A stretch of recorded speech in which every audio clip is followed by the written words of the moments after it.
Ձեր փոքրիկը 4-5 կամ նույնիսկ 7 օր կղազատում չի ունեցել, սա փորկապություն է, թե նորմալ վիճակ։ Այս հարցը գրեթե ամեն օր լսում եմ ծնողներից, բայց պատասխանն այնքան էլ պարզ չէ, որքան թվում է։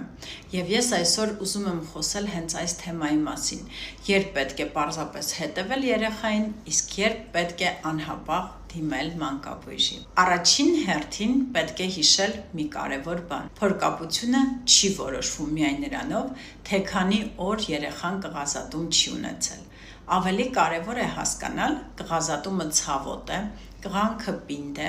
երեխան լավ է սնվում, ունի նորմալ քաշի ավելացում և արդյոք ընդհանուր ինքնազգացողությունը լավ է։ Սրանք են այն հարցերը, որոնց պատասխանները մեզ ավելի շատ տեղեկատվություն են տալիս, քան առանց կղազատման օրերի քանակ։ Կրծքով կերակրվող երեխան բացառապես կրծքի կաթ է ստանում, ապա առաջին շաբաթներից հետո կղազատումների հաճախականությունը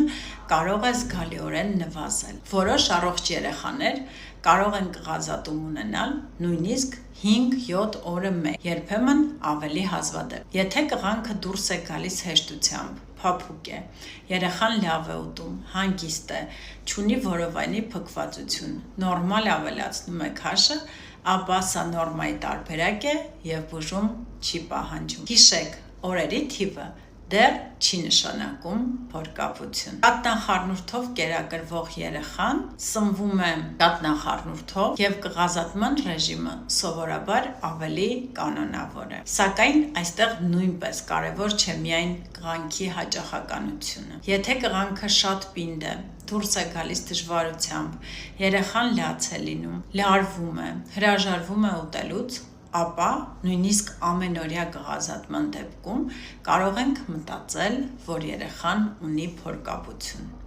Երբ չպետք է խուճապի մատնվել։ Եթե երեխան ակտիվ է, լավ է սնվում, չունի փսխումներ, որովայնը փքված չէ, նորմալ քաշ է ավելացնում, իսկ կղազատումից հետո կղանքը փափուկ է, շատ դեպքերում պարզապես անհրաժեշտ է շարունակել հետևել երեխային և չշտապել տարբեր տնային միջամտությունների։ Ցավոք, հենց այստեղ են ծնողները հաճախ սկսում անել այն, ինչը իրականում անհրաժեշտ չէ։ Ես որպես մանկաբույժ խորհուրդ չեմ տալիս ինքնուրույն օգտագործել բամբակյա տարատեսակ փայտիկներ կամ հետանցքը գրգռող ուղիղ աղիքային տարբեր միջոցներ։ Այս մեթոդները երբեք չեն բուժում պատճառը և կարող են նույնիսկ վնասման պատճառ դառնալ։ Եթե կասկածում եք փորկապություն, շատ ավելի ճիշտ կլինի նախ գնահատել երեխային, հետո միայն որոշել արդյոք բուժման կարիք կա թե չէ։ Բայց կան իրավիճակներ, երբ սպասել ընդհանրապես չի կարելի։ Եթե կրծքի հասակի երեխան կյանքի առաջին 24-48 ժամերի ընթացքում չի ունեցել մեկոնիումի արտազատում, եթե երեխան ունի կրկնվող փսխումներ, արտահայտված փքված որովայն, արյունային կղանք, վատ է սնվում, չի ավելացնում քաշը կամ ունի ընդհանուր վատ վիճակ, ապա անհապաղ պետք է դիմել մանկաբույժի։ Իսկ եթե վստահ չեք ձեր փոքրիկի կղազատումը նորմայի սահմանում է, թե արդեն խոսքը փորկապության մասին է,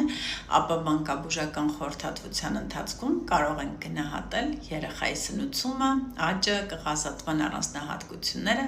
և որոշել արդյոք անհրաժեշտ է պարզապես հետևել, թե արդեն կարիք կա բուժման։